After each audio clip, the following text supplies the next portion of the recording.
We will not have any break. We'll switch to the ASP.NET development session, and after that we'll be going to Silverlight. Okay, so there will be no break there. The people who want to pray can go and come back, okay, because prayer is far away and it will be closed. So you can pray here, and there is a room there. You can pray there and come back, okay? There will be 3 sessions quickly. We want to finish at like 4:30, okay? So, okay, welcome to my session. My session is about SharePoint development with Visual Studio. I'm a bit sick and tired of doing it again and again, but I have to do it because I don't have any other topic. I'm a SharePoint guy and I'll be covering the SharePoint part one. So, my name is Yasir and I'm a SharePoint MVP, SharePoint Services or SharePoint Foundation MVP, and I'm also lead of Riyadh SharePoint User Group. Today, we will be covering the part of the Visual Studio that covers how we can develop applications with SharePoint. The thing is, I will not spend too much time in the presentation, but I will just give you a quick overview. If this works, yes, cool. So I will give you a quick overview how we can develop applications, what are the features available in Visual Studio. But later I will switch to demos. I have just prepared 3 or 4 demos. I will go as is, so make sure you guys are with me when I'm writing the code. So let's talk about the development in SharePoint 2007. Please note that in the previous version of SharePoint, it was not easy to develop applications with Visual Studio because the support for SharePoint is limited. Although Microsoft released something called Visual Studio extensions for SharePoint. Anybody knows about Visual Studio extensions? 4 or 5 less. Okay. So Visual Studio extensions for WSS allows us to build applications and deploy them within Visual Studio. But the thing is, although they were here, but it was not easy. Still, we have to do some kind of workarounds to develop and package the applications. Because SharePoint is a little different kind of application. You may have been developing an application in your office while you have to deploy it to the customer. In your office, you can simply press right click on your solution and send deploy, but actually you have to copy this to the customer and deploy it there. So this problem is quite a big, and plus we have other kind of extensions. We have extensions for, we have Visual Studio tools for Office, VS2010, okay. We have, there were lots of community-based tools. For example, there are called WSP Builder. There are other tools, for example, Feature Explorer or Feature Deployer or something. So the developer was actually confused on what to use at what time. And still, the learning curve there was a lot of learning curve behind the scene. You cannot just start developing an application in SharePoint and think that you can deploy it very easily. No. You have to understand that where the files are going and how you should move them. But using Visual Studio 2010, the life is a lot easier now. Other than that, in terms of technically, when the developer writes code, you can see here that the developer has to deal with various details. Manually editing camel files, understanding root files directory, manual edits to the XML file, and building WSP packages separately to Visual Studio. So these kind of problems led Microsoft to build a very nice tool, which is Visual Studio 2010. So in this version, Microsoft made the Visual Studio extensions for SharePoint as part of Visual Studio.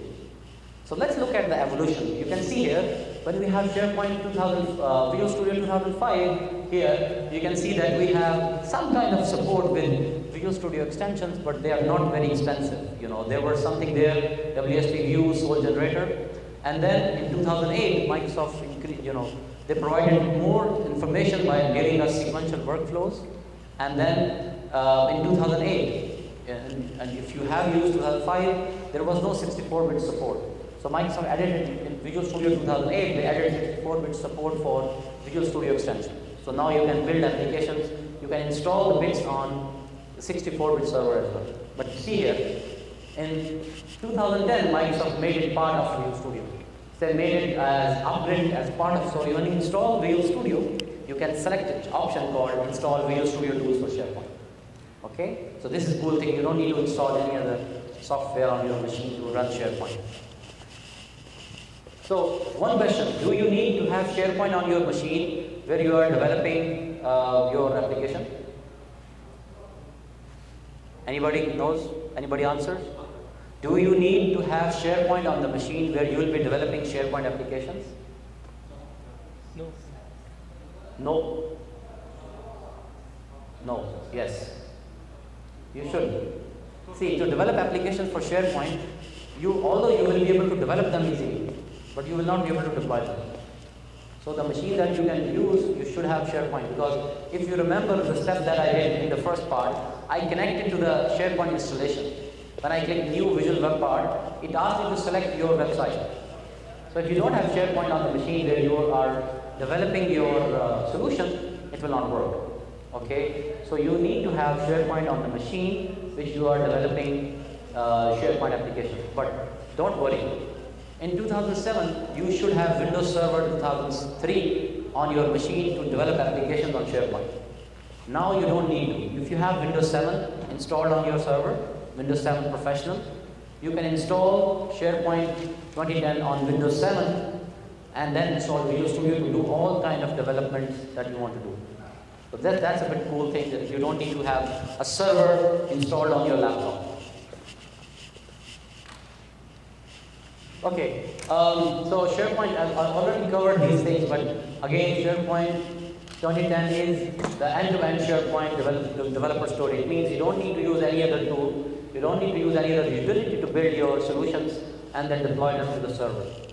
SharePoint allows you to explore your sites using SharePoint Explorer inside Visual Studio, just like Server Explorer you have, so that you can go inside the objects of SharePoint, like exploring the sites, lists, document libraries, list features, and until the value you want, for example, a column name. And also it's extensible. We will cover it later. SharePoint Visual Studio 2010 provides us lots of templates, projects and templates. So which means that I can go ahead and select sequential workflow, and then the things that I cannot develop as projects, I can add them as items. So for example, there are lots of things that you develop in today in Visual Studio. With SharePoint, you might not see in the project level.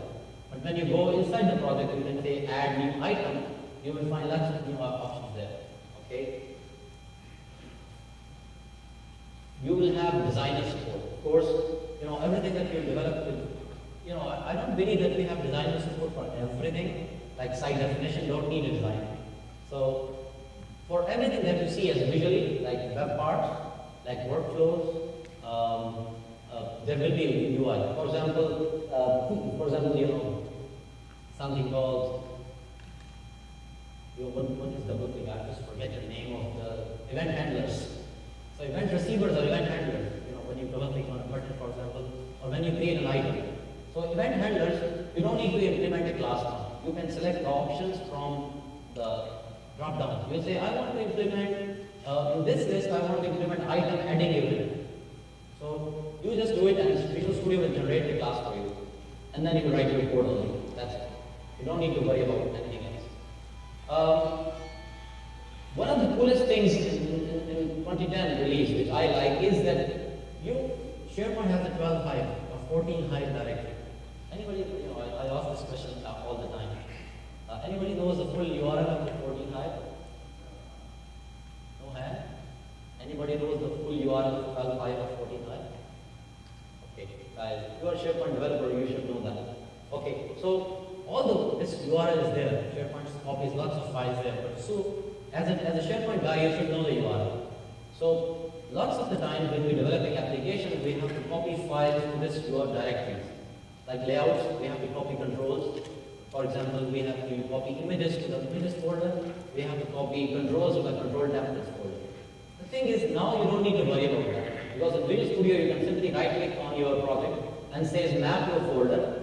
And SharePoint will automatically connect to the 14 hive and explore all the folders for you. You can also create your own folders right there and map to them. So that you don't need to manually copy anything to those folders. SharePoint will do it for you automatically. WSPs will be built by SharePoint. The previous version, like 2005 and 8, there was in Visual Studio extensions for 1.3, there was the WSP Explorer. But in the previous version, there was no. There was only feature. Okay, so now you can build the complete WSP within Visual Studio. You right click and say build